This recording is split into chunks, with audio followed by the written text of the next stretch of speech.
ఏడగొన్నావు ఏమైంది రిటర్న్ ఇస్తే ఏమో మొత్తం చెప్పలేదు రిటర్న్ ఇస్తే సార్ 3 కలర్లు చేంజ్ చేసి సార్ ఇంకోసారి రాకలేదు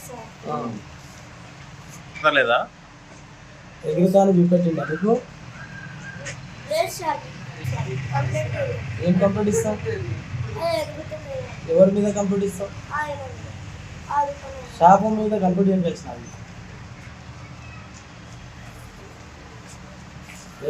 ఫస్ట్ పడినప్పుడు సార్ పైనకి ఎగురుతుంది మళ్ళీ కిందికి వస్తుంది మళ్ళీ ఎగురుకొస్తుంది.